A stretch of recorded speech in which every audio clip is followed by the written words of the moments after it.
Let's do this. The Cult of Hockey podcast by the faithful and for the faithful. I'm David Staples of the Edmonton Journal, and I'm here today with Bruce McCurdy. Hey, Bruce. Hey, David. How are you doing tonight? Good. It's a busy night. I got 2 or 3 things going on at once, and I got to get out the door soon to go play hockey myself. So, big game for the Oilers, though. They needed a win. Seems like every time they get a win this year, Bruce, it's a big win, and they need the win because there's little margin for error when you're battling for a playoff spot, as they are now. But they got it against a very good Buffalo Sabres team. 3-2 win. And the grade A shots in this game 65 of the season, were 16 grade A shots for the Edmonton, 17 for Buffalo. Buffalo, had six 5-alarm chances, and Edmonton had just 3. So the Edmonton Oilers, if I'm honest, as I was watching this game, I just kept thinking one thought: if Stuart Skinner wasn't in that, the Oilers wouldn't be in this game. That was my one thought. Mm-hmm. That was a close game, tonight. Mm-hmm. I'm just going to give a quick run of numbers because you don't usually see it quite like this. This is all situations. Corsi 60-62, Fenwick 53-51. Oilers always first. Sabres always first. Sabres shots 38-37, scoring chances 35-33, high danger 12-13, expected goals 3.68 to 3.66, and of course the score of 3-2. Like you couldn't fit a piece of paper between those two lines of stats. It's like 2 or closer in every single major category that they track here. Just a very even game. That's interesting. That's real. And our numbers are as close can be as well, really. Mm-hmm. 1 grade A shot separating them, 3 5-alarm shots. Bruce, this is our 2 good things, 2 bad things, and 2 numbers podcast. What is your good thing, Amundo? Yeah, some choices to have tonight, but I think I got to go with Stuart Skinner answering the bell, and then some in a situation where he has a major opportunity in front of himself to really seize the reins as Oilers number 1, but the pressure that goes with that. And I was very pleased to see the composure that he responded to that with. I thought he played a very strong game under lots of pressure. There was Buffalo really brings it. They're an offensive-minded team, and they got some very skilled players and skaters on that team. And he made a number of, I thought, really fine saves in this game. And the goals were, the one was a one-timer off a cross-seam pass, and the other was a spinorama where the guy spun into the middle and then picked the corner. And I didn't really have any issue with those. And there was 2 or 3 others I thought were going to go into the net and didn't. And I just thought he was rock solid. I loved his puck handling in this game as well. I thought very, very calm and cool, coming out to handle and move the puck without causing any problems whatsoever. So Stu Skinner, when the heat was on, you responded and came up with a big game when the Oilers really needed not just a big game, but a big goalie game.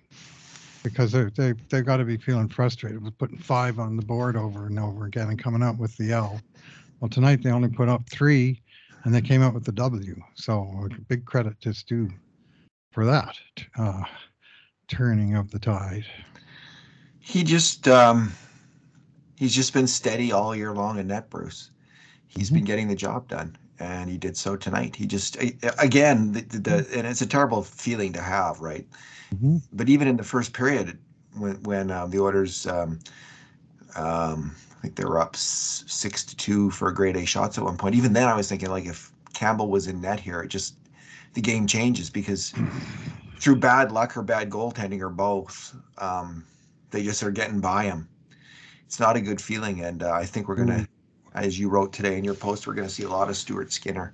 Anyway, not to pick on Jack Campbell. God, everyone's dragging his name He's through the been mud. taking a pounding these last few days. I try to Yes. just stick to the facts in my post, but it's hard not to give him a pounding just by looking at the facts because they're pretty grim.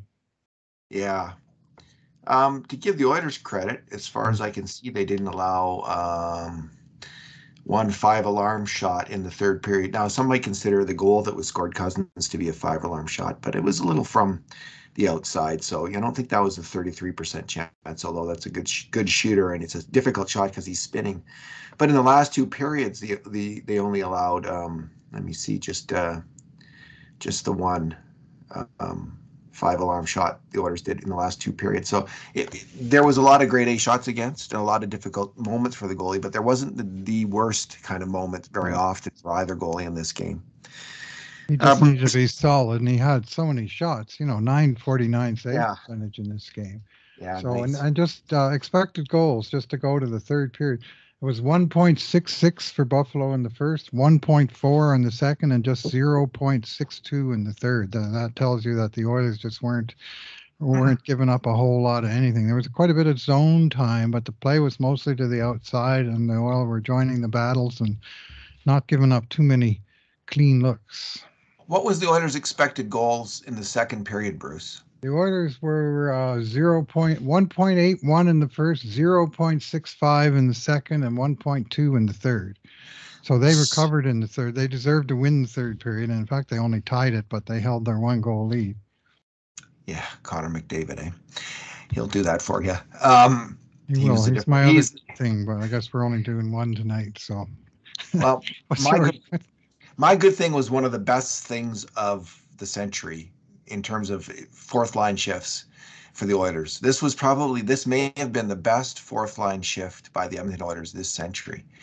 And we already heard the Oilers weren't expected to score many goals at second period. It's because they didn't get many shots. And this was their first grade A shot was their first goal.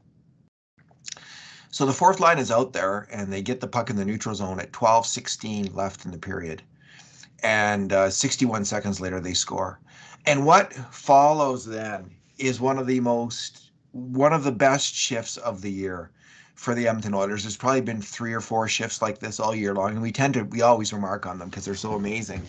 This one being the most amazing of all, because I can't remember a time when it's been the fourth line guys who have had a shift like this. It's almost always McDavid and Draisaitl or Yamamoto or Nugent Hopkins or Hyman. It's the big guys who get these mm-hmm. shifts.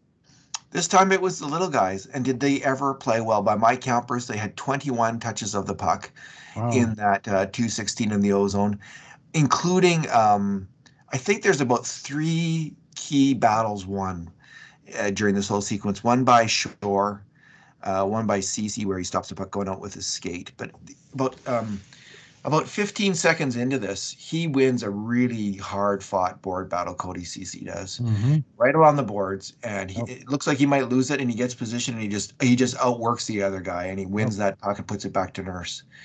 And that was the key moment, I think, in that entire shift. Um, but there was many good plays, many very smart, solid offensive plays by Devon Shore and Derek Ryan Yep. during this sequence. They both kept their heads and gathered in the puck and made a really good play, including the scoring play where Devon Shore gets the puck, takes it deep, passes it out, takes a couple taps to pass it out to Ryan, and Ryan just slams it home through a bunch of bodies. I must admit, Bruce, about 30 to 40 seconds into the shift, I'm thinking, okay, guys, shift off now and let the good players come out and score a goal. Mm-hmm. And that thought did cross my Not mind, necessary. and it wasn't necessary for that to happen, but I did think that, and they stayed out there, those guys, and they were playing with a ton of confidence. They're like Devon Shore looks like he's playing with a ton of confidence. I mean, he's got no shortage of detractors in Edmonton, and many people wouldn't, are surprised he's with the Oilers right now, not in the minors. But he's putting together of Hard his for you to best, take him out of the lineup right now, the way he's playing. exactly of his best, let's say 20 performances as an Edmonton Oiler. About five of them in his last five games. He's played pretty well, and tonight, he made the key pass in this back to Ryan, and Ryan put it in. But Shore touched the puck in that sequence one, two, three, four, five, six times on Devon Shore's Wow. stick. So he was probably, in terms of having the puck on his stick, he was the the main player he was the driver of that incredible shift. 61 seconds of glory for the fourth line. Congratulations to them.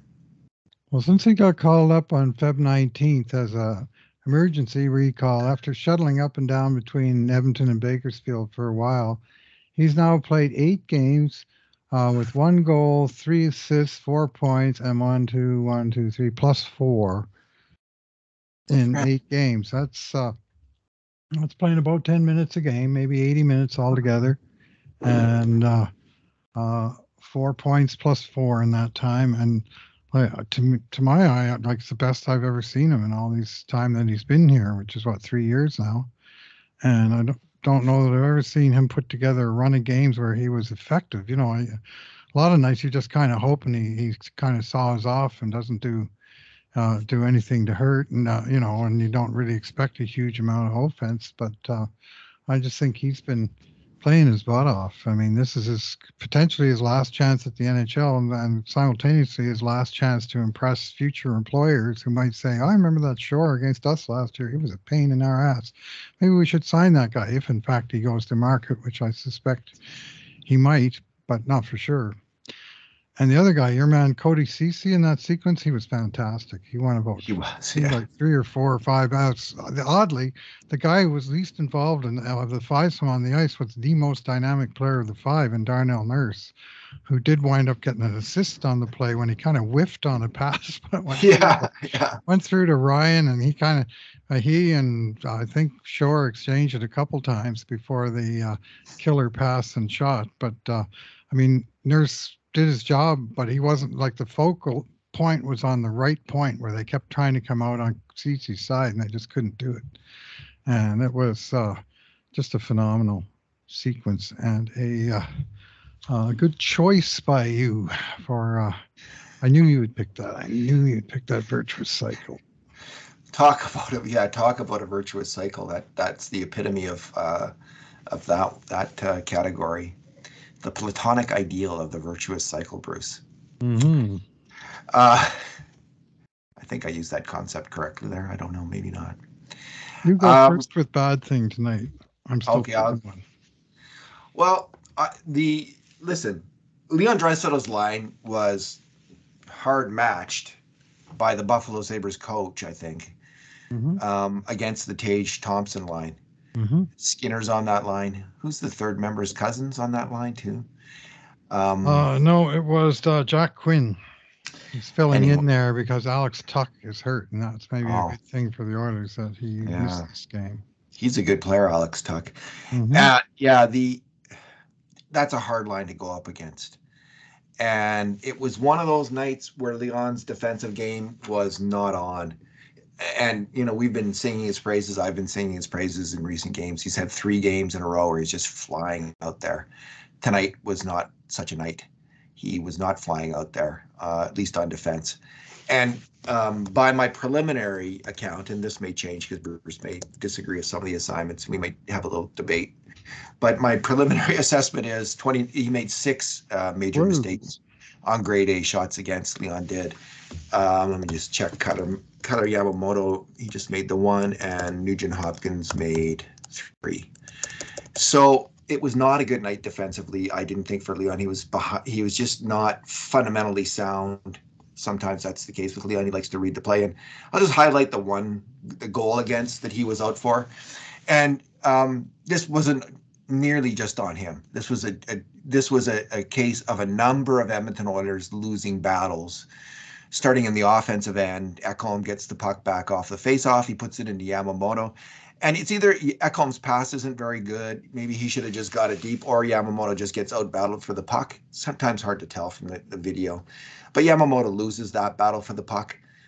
Ekholm then loses a couple battles up the boards as it's coming up the boards into the Oilers' end. There's twice when he engages with the puck. Twice he loses the battle. It crosses the blue line, and Evan Bouchard then goes for the hit, takes out a player, but he lets a pass into the middle of the ice. In the meantime, Leon Draisaitl is swooping back, and instead of stopping on the puck, stopping on the battle, he kind of swoops by, and Then swoops back into the middle of the ice. By then, the puck's gone to Cousins, who has had time to control it, and Leon's unable to contain him with his check, and Cousins puts it in the net. So Leon on that play was just one of 3 or 4. I tagged 4 different players with making mistakes on that one. He was just one of them, but he was he was the last guy, and if he had just been a little bit more stop on the play, read the play, get on your guy. Maybe Cousins doesn't have that second to control the puck and get that time to make the play. And if the checking is tighter, frankly, in the Oilers zone, if you're closer to your man, then you're more likely to make the play. That's kind of defined his night, where he's just a little bit off defensively, and that's all it takes in the NHL when you're against a line like the Tage Thompson line. Like, that guy's he is a phenomenal hockey player. I wish he was Canadian, because in a best on best series against the USA, that's the guy I'm afraid of, honestly. And he's an amazing hockey player, and he's developed. He's got that big man thing going on, where you start really developing your game when you're 25, 26, and you just take off. That it happens. It happened to Nikushkin, happened to Tage Thompson. Maybe it'll happen to a few other players that we know well, who have that kind of big man thing going on, where they're lacking a little coordination when they're young. That's what anyway, I was holding out for with Yessa. I thought he would exactly. eventually get it together, and I still think he might, but obviously not for Edmonton. Yeah, it's possible. That's the hope. So that's my bad thing. What is yours, Bruce? Yeah, I'm going to go with the first Buffalo goal scored on the power play. And first of all, the bad penalty that Hyman took, like 180 feet from his own net, and he just kind of put an arm around the guy. One of those holding penalties that the ref's going to see it and he's going to call it. Yeah. Right? Nothing subtle about it. And it accomplished nothing. Like, it didn't even win a puck battle necessarily, and it put his team short. And this was just 1 minute and 40 seconds after the Oilers had taken the 1-0 lead. And the power play lasted for 43 seconds. And Buffalo must have had, they had 6 shots on the night, and they only had one other power play that wasn't very good. So they must have had 4 or 5 shots on this one power play, and it was one Skinner stop after another. And I don't know how we scored him. Great, 3 grade A shots. Barrage. 3 grade A's in a row, and then the goal. Yeah. And and it was just a cluster of problems in the defensive zone, and they just could never get it together to get a hold of the puck to ice it. Their second penalty kill was fine, but the first one was just a dog's breakfast. And I called the goal, while Tage Thompson still had the puck. I'm going, here it comes. And sure enough, right across the slot, and Jeff Skinner, lashed it home just inside the post. I didn't see that one as being on Stu Skinner in any way. And he later made a few stops on the aforementioned Jeff Skinner in the Battle of the Skinners, because Skinner had 7 shots on net in this game. And anyway, that's a fun line to watch. Thompson and Jeff Skinner, both very unique players. There's nobody really like Tage Thompson with the wingspan and the skill and the different ways to score. And Jeff Skinner has always fascinated me because of his history as a high-level figure skater. And you can actually see that in the game. Some of the spins and turns and the reverses when he's going forward, and all of a sudden he's going backwards. And it must be hell on wheels for a defenseman to stop that guy at full speed, because he could go anywhere on a one-on-one. And it's just fun to watch. I'm among many other sports, lifelong fan of figure skating. You don't usually see that connection between figure skating and hockey. And yet here we are with a guy who's made a career of it, and his skating is certainly his forte, and very, very elusive guy, fun to watch. I have to give him credit. I mean, a few years ago, I had him on the list of worst contracts in the NHL, which was unusual. He fought that off, didn't he? He sure did, and so good for him. Like, he's powered back. I mean, they got him with the right line mates, and they're making the most of his abilities too. So that's part of it. But, I'm sure he's fighting for it. Bruce, what is your number? Yeah, lots of good numbers in this game, but I'm going to go with this one, 10-0. which is the record of one Nick Bugstad on the face-off dot tonight. The new Oilers right shot face-off man took 10 draws, won all 10. And one of the 10 in the offensive zone led to his own dangerous shot on goal just a few seconds later, which was his only shot. But he also had 3 hits and 3 takeaways in this game. Bugstad, with a long stick that just kind of chipped the puck away from a couple guys, a couple of really good just steals of the puck to get it out of the defensive zone. In one case where he just picked the guy's pocket about 2 feet inside the line and got it out when they needed it clear. And anyway, he impressed me in a lot of ways this game, Nick Bugstad, and I didn't realize he was going for the El Perfecto on the face-off dot. You don't often see that with 10 or more draws, a guy winning them all. And when he came over, we were looking at him and saying, well, 48, 49%, that's good. He'll be able to saw off on his strong side, which is, of course, the weak side for all of Edmonton's main centers. But 10 out of 10, I mean, watch this space. I mean, he's playing center already. I thought he'd wind up on the wing, and maybe he will still, but not so far. And here's the funny thing. This is a number of a different sort. Natural stat trick. Of the 12 Edmonton forwards who dressed in this game, 12 forwards for a change, 9 of them are listed as centers, and only 3, Zach Hyman, Warren Fogle, and Kyler Yamamoto, are listed as full-time wingers, and all the other guys have a history at center. That's 9 great. guys. That's by design. There's tons of versatility built into that, and the Oilers use that, and coaching staff uses that, and moves guys around. Yeah, that's a great advantage. If you're able to play center, I mean, that's the hardest forward position by quite a bit. And if you can play that, well, you should be able to play the wing. Bruce, my number is 17 wins and 17 losses. That's Stuart Skinner's record. So he had to win that game, actually, to get the real 500.